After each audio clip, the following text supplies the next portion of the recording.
Bulldozer, बाबा जी के bulldozer पर बुरी तरह से सुप्रीम कोर्ट भड़क गया है।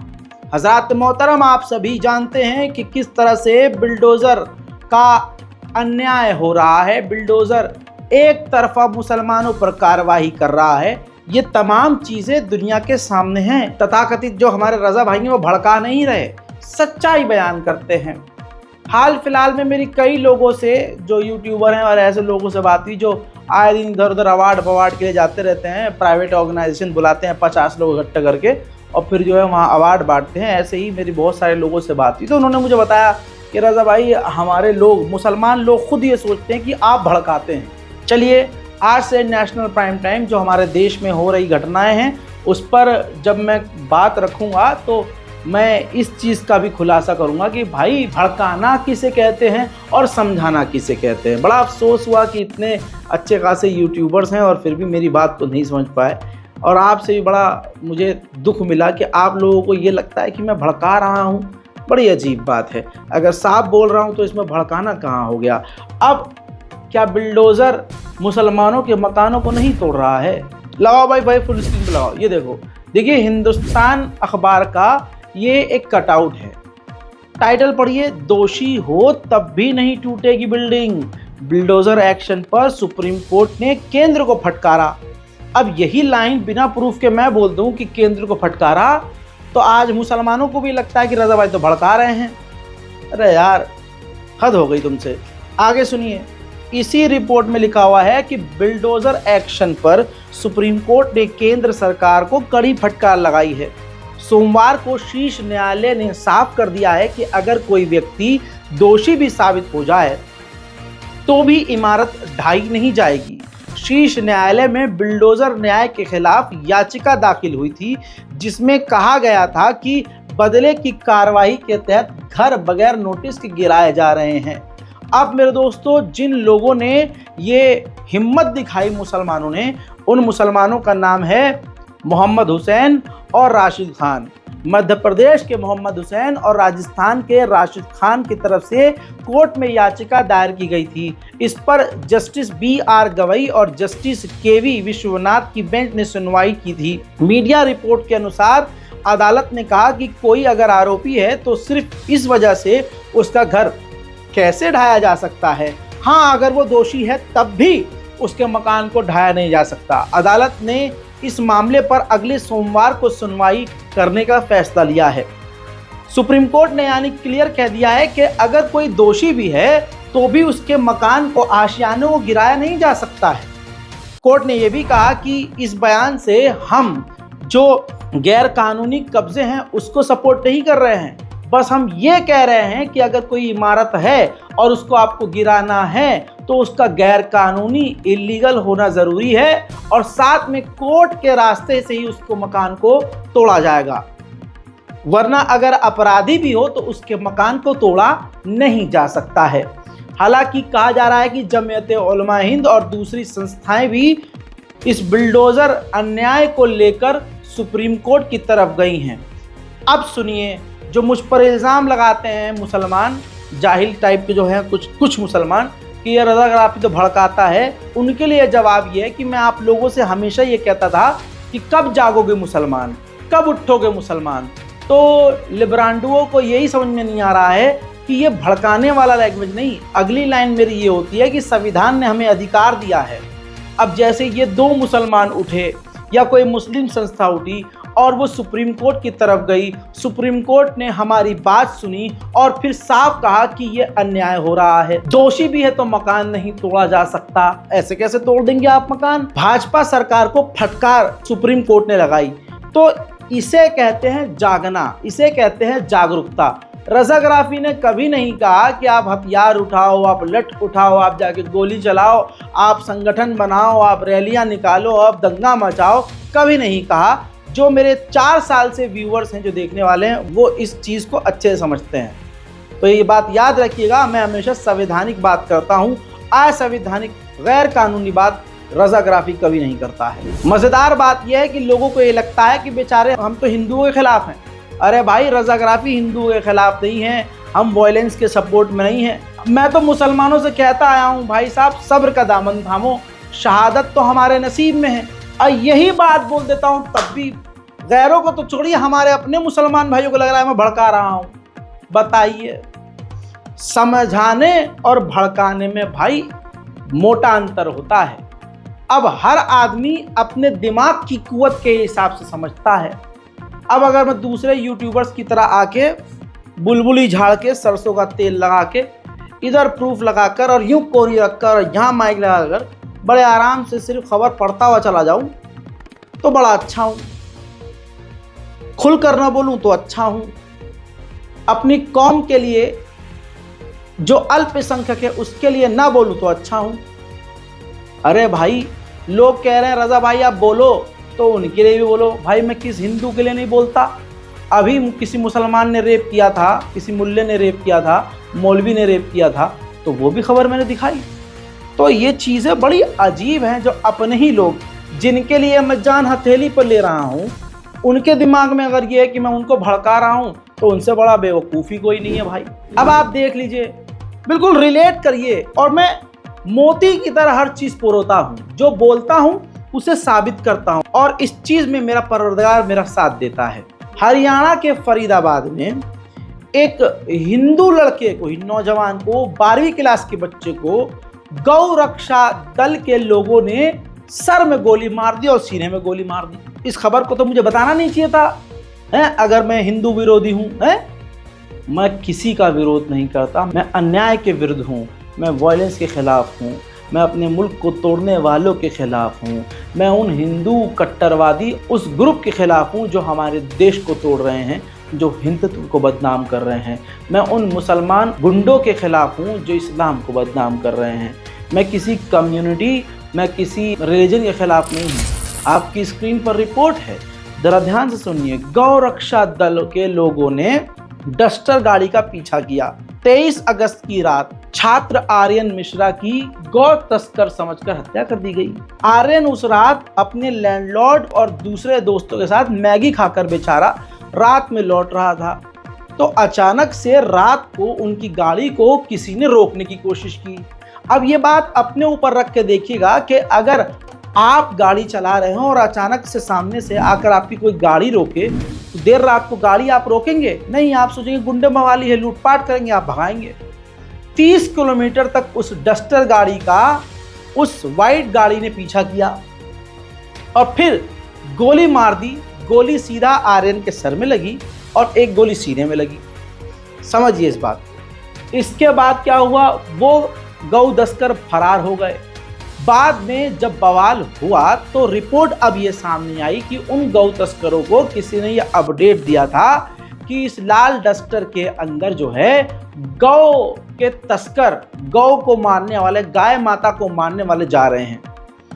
याद रखिए, उनके साथ गाय नहीं है, गाय के अवशेष नहीं है, गाय को कत्ल करने वाले जा रहे हैं। इस बिना पर उन्होंने एक हिंदू व्यक्ति को ही, हिंदू को ही गोली मारकर, आर्यन को ही गोली मारकर कत्ल कर दिया।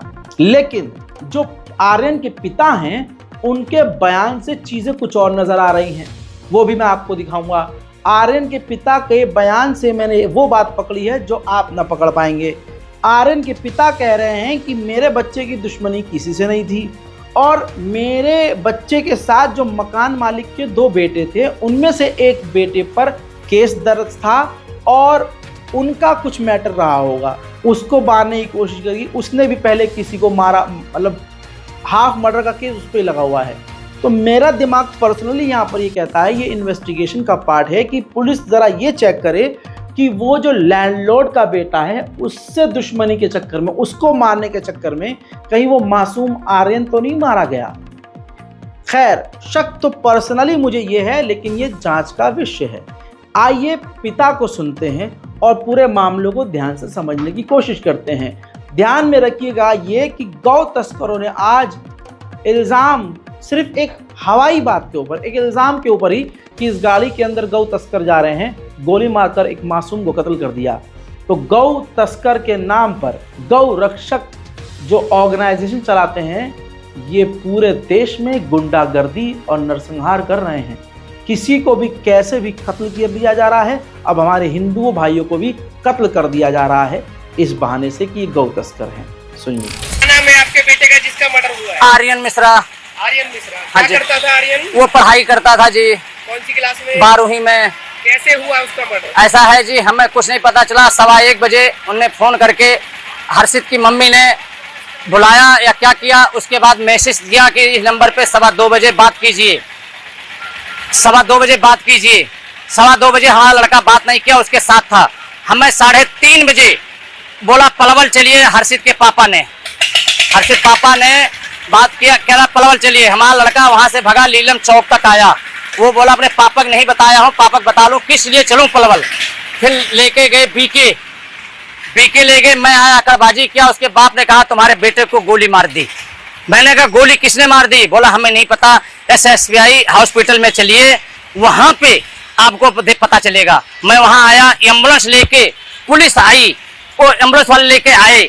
लेने के बाद मैं 112 पे बीटी करने चला। हर्षित ने मना कर दिया कि बेटी नहीं करना है, मैंने पलवल में कर दिया हूं।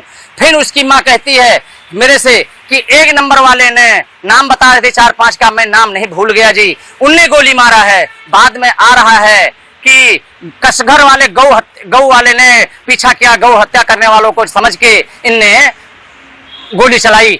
लेकिन अनिल कौशिक मेरे को मिले। अनिल कौशिक से पूछा भैया गोली एक लगी, सिर पे लगी, तो दूसरी गोली यहाँ कैसे लगी? इसका मेरे कोई जवाब नहीं मिल रहा है। अनिल कौशिक बयान दे रहा है अब बाहर से गोली चली, अनिल कौशिक ने गोली अनिल कौशिक ने लगी या किसी को और लगी, वो बयान कर रहे हैं कि मेरी गोली। मिश्रा जी, ये हर्षित कौन है? हर्षित मकान मालिक का बेटा है जी। तो क्या उसके खिलाफ कोई मुकदमा दर्ज है? कोई न, उसके लिए संकी नाम मुकदमा दर्ज है। संकी कौन है? उन्हीं का बेटा है, मकान मालिक का। वो दूसरा बेटा है? दूसरा बड़ा बेटा है वो। किस चीज का मुकदमा दर्ज है? ये इनका दिखाया है 307 दर्ज है, 1 नंबर में कोई झगड़ा किए हैं।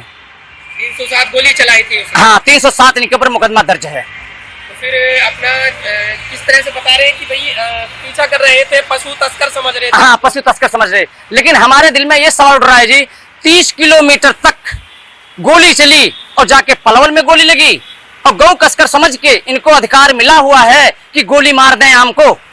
ये अधिकार गवर्नमेंट दी है, मोदी सरकार ने दी है, तो क्यों दी है? तो जो आरोपी है 5 गिरफ्तार किए हैं। हाँ जी। आपका बेटा आर्यन उनमें से किसी को जानता था? नहीं, किसी नहीं जानता जी। किसी को नहीं जानता? नहीं, हम पंडित हैं, हमें कोई मतलब ही नहीं, ना कोई हमारा झगड़ा लड़ाई। हमारे पूरे हरियाणा के अंदर मेरे नाम के देख लिए पुलिस चौकी में किसी में फायदा कोई भी एप्लीकेशन तक नहीं होगी, क्यों हम लाइन। मेरे दोस्तों, सुन लिया आपने। अपडेट यह है कि आरोपियों को ढूंढ कर गिरफ्तार कर लिया गया है। 5 आरोपियों को गिरफ्तार कर लिया गया है। आरोपियों ने खुद कबूल किया है कि उन्होंने डस्टर और फॉर्च्यूनर में गौ तस्करों के घूमने की सूचना मिली थी, जिसके बाद उन्होंने ये काम कर दिया। 5 आरोपी गिरफ्तार हुए हैं, जिसमें से एक का नाम अनिल कौशिक, दूसरा वरुण, तीसरा कृष्ण, चौथा सौरभ और 5वां है आदेश। इनको गिरफ्तार करके जेल भेजा जा चुका है। गनीमत यह है कि जो मारा गया व्यक्ति बच्चा है बेचारा, वो बहुसंख्यक समाज से है, इसलिए गिरफ्तारी हो भी गई। वरना आप जानते हैं कि अगर कोई अल्पसंख्यक समुदाय का व्यक्ति गौ रक्षकों के द्वारा मारा जाता है तो गिरफ्तारी तक नहीं होती, और अगर गिरफ्तारी हो भी जाती है तो एक बड़ा समाज उनके समर्थन में थाने का ही घेराव कर लेता है। अब आप कहेंगे मैं भड़का रहा हूँ, भड़का नहीं रहा हूँ, सच से आपका सामना करवा रहा हूँ। अब अगली बड़ी खबर यह है कि आपको वो खबर याद होगी जिसमें मुंबई में ट्रेन के अंदर जो बहुसंख्यक समुदाय के जो लोग पुलिस भर्ती के लिए एग्जाम देने जा रहे थे, उन्होंने ट्रेन के अंदर इस बुजुर्ग व्यक्ति को बुरी तरह से मारा और पीटा था। याद है? चलिए, अल्लाह का शुक्र है आपको याद है। चलिए मैं अब आपको बताता हूं कि उसमें अपडेट क्या है। 3 से 4 लोगों की गिरफ्तारी हो चुकी थी। जो मेन गुंडा था आकाश, नितेश और जयेश, ये गिरफ्तार हो गए थे, लेकिन इनको बेल मिल गई थी, जिसके बाद लोगों के अंदर काफ़ी नाराज़गी थी और काफ़ी ज़्यादा लोग परेशान थे कि ऐसा कैसे हो सकता है, इतनी आसानी से बेल कैसे मिल सकती है। लेकिन जीआरपी रेलवे पुलिस ने बहुत ज़बरदस्त काम कर दिया। जीआरपी ने इन आरोपियों के ऊपर रिहाई के बाद, बेल के बाद बहुत सारे और जो हैं केस कर दिए, यानी धाराएं लगा दी, जिसमें अब नॉन बेलेबल वारंट जारी हो चुका है, अरेस्ट वारंट जारी हो चुका है, और वो 3 से 4 आरोपियों को दोबारा से गिरफ्तार किया जाएगा। ये काम दोस्तों मेरे मुताबिक बहुत ज़रूरी था, ताकि एक एग्जाम्पल सेट है और जो आजकल मॉब लिंचिंग कर देते हैं, किसी को भी मार देते हैं, उनके दिल में डर पैदा हो। इतिहास में भारत के पहली बार रेप के खिलाफ एक खतरनाक बिल अगर किसी ने पेश किया है तो वो है ममता बनर्जी। ममता बनर्जी ने एक कानून पेश किया है जो राज्यपाल के अप्रूवल के बाद लागू हो जाएगा। इस कानून में यह है कि अगर रेप पीड़िता कोमा में चली जाती है या मर जाती है, मार दी जाती है, तो 10 दिन के भीतर बलात्कारी को सजाए मौत होगी। देखना यह है कि यह बिल कब पास होता है। हमें उम्मीद है कि यह बिल जल्द से जल्द पास हो। वहीं माननीय आसाराम बापू पहले से पैरोल पर हैं और उनकी 5 दिन की पैरोल बढ़ा दी गई है। अब आप कहेंगे कि रजा भाई आप इनको माननीय क्यों कह रहे हैं? तो मैं माननीय इसलिए कह रहा हूं कि कहीं मुसलमान को ये न लगे कि हो मैं हिंदू भाइयों को भड़का रहा हूं। अब मैं इसी अंदाज में बात करूंगा, क्योंकि बड़े अफसोस के साथ ये कहना पड़ रहा है कि अब मुसलमानों को ये लगता है कि मैं भड़का रहा हूँ। तो भाई साहब कहो तो भाई तुम्हारे हिसाब से मैं वो नारे भी लगा दूं जो हमको पकड़ पकड़ कर लगवाया जाता है। आप कहो तो उनके सामने सर झुका दूं, कहो तो जिसको वो कहते हैं सजदा करने को, जो वो कहते हैं करने को, वो कर दूं। तो शायद हमारे मुसलमान भाइयों को ये लगेगा हाँ ये लड़का सेक्युलर है, वो हमारे पिछवाड़े में चाकू घोंप दे और हम करें सेक्युलर भाई गलत नहीं बोले। अरे गलत को तो गलत बोलेंगे। समझाने वाले इंसान मुझे जब मिलते हैं, या बहुत कम लोगों से फ़ोन में बात करता हूँ, जिनसे बात करता हूँ वो कहते हैं यार रजा भाई आप हमारे तरफ से वीडियो बनाइए जैसे हम बोलते हैं। भाई तुम डर के बोलते हो, हम बिना डरे बोलते हैं। सेकुलरिज्म के नाम पर मैं सच बोलना बंद नहीं करूंगा भाई। बहुसंख्यक समाज बहुसंख्यक है भाई, उसके पास गोदी मीडिया है, उसके पास अंतर्राष्ट्रीय मीडिया है, उसके पास सरकार है भाई, वो कुछ भी बोलेगा। अरे बोलने की तो हमें ज़रूरत है भाई। अल्पसंख्यकों के लिए कौन बोल रहा है? वो बैलेंस करके बोलते हैं, उसको सेकुलरिज्म का नाम देते हैं। सेकुलर मैं भी हूँ भाई, जितना हिंदू समुदाय के करीब मैं रहा हूँ कोई नहीं रहा। मैंने अपने जीवन काल के बारे में बताई हैं बातें कि भाई मैं हिंदू स्कूल में पढ़ा हूँ, हिंदुओं के साथ रहा हूँ, हिंदू मेरे सारे अध्यापक रहे हैं, सब बताया ना मैंने आपको। सोचिए, लेकिन आप अगर ये चाह रहे हैं कि नहीं मैं सिर्फ मुसलमानों को ही गरियाऊं खड़े होके कि मुसलमान ऐसा, मुसलमान वैसा, मुसलमान, ये नहीं हो सकता। मुसलमानों को गरियाने के लिए है ना गोदी मीडिया। मेरे दोस्तों यूपी के हापुड़ में एक मंदिर के पुजारी ने, जो जवान पुजारी है, उसने 7 साल की एक बच्ची के साथ गलत हरकत कर दी। आसपास के लोगों को जब ये पता चला तो वीडियो मैं आपको सेंसर करके दिखा रहा हूँ, बुरी तरह से पिटाई कर डाली उस पंडित जी की, जिसके बाद पुलिस का बयान भी सामने आया है। पंडित ने अपनी गलती मानी थी। थाना कोतवाली नगर पर एक तहरीर प्राप्त हुई है जिसमें रामलीला ग्राउंड में एक मंदिर के बाहर एक बच्ची से छेड़खानी की शिकायत की गई है। तहरीर पर मुकदमा पंजीकृत कर लिया गया है तथा आवश्यक विधिक कार्रवाई साक्ष्यों के अनुक्रम में कराई जा रही है। हजरात मोहतरम, उम्मीद करता हूँ कि पंडित जी को थोड़ा सा सबक मिला होगा और शायद उन पर ये इल्ज़ाम लगा हो, और उम्मीद करते हैं कि आगे ऐसा माननीय पंडित जी नहीं करेंगे। नहीं, माननीय बोलना ज़रूरी है ना, वो कुछ लोगों को लगता है कि मैं भड़का रहा हूँ। मुसलमानों सतर्क और सावधान रहने की ज़रूरत बिल्कुल नहीं है, जो हो रहा है होने दो। ये भी मैं इसलिए बोल रहा हूँ ताकि किसी को यह न लगे कि मैं मुसलमानों को भड़का रहा हूँ। वहीं राजन वर्मा का आपको कारनामा बताऊँ तो हाथ जोड़ रहा हूँ, ये मत सोचिएगा मैं भड़का रहा हूँ, बस मैं खबर बता रहा हूँ। वरना मेरी कोशिश है कि भाई 2-4 लड़कियां हमको भी मिल जाएं, हम भी कमर हिलाएं, हम भी ऐसे आपको चूर दिखाएं और आप भी क्या ज़बरदस्त वीडियो बनाया भाई, हम भी व्लॉगर बन जाएं, घर के अंदर जाके अपनी माँ बहन और भाई और सबका जो है हगना मूतना, उनका सोना जागना आपको दिखाएं। और आप व्लॉग बड़ा पसंद करते हैं। आज मैंने पीले रंग की टट्टी हगी है दोस्तों, देखिए क्या ज़बरदस्त है। आहा, आज बदबू ज़्यादा आ रहा है दोस्तों। अब मैं जा रहा हूँ अपनी गर्लफ्रेंड से मिलने, तो मैं आपको गर्लफ्रेंड के साथ कैसे मिलता हूँ और रूम में मैं क्या क्या करूँगा वो भी मैं आपको दिखाऊंगा। तो शायद इस तरह का कंटेंट आपको पसंद आए। ये तो वैसे ही मैं सच बोल देता हूँ यहाँ पर, तो आपको लगता है मैं भड़का रहा हूँ। राजन वर्मा के ऊपर यूपी के कई इलाकों से केस दर्ज है रेप का। आपको ये बच्चा, ये नौजवान जो हवलदार दिख रहा है, असल में ये यूपी पुलिस का हवलदार नहीं है, नाम इनका राजन वर्मा है। ये सिर्फ 8वीं पास है, खुद को यूपी पुलिस में सिपाही बताता है लेकिन है नहीं। इसने शादी का झांसा देकर यूपी पुलिस की कई सारी महिला कांस्टेबल से रेप किया, उनसे रुपये भी ऐंठे और भाग निकला। आज बरेली की पुलिस ने इन माननीय को गिरफ्तार कर लिया है।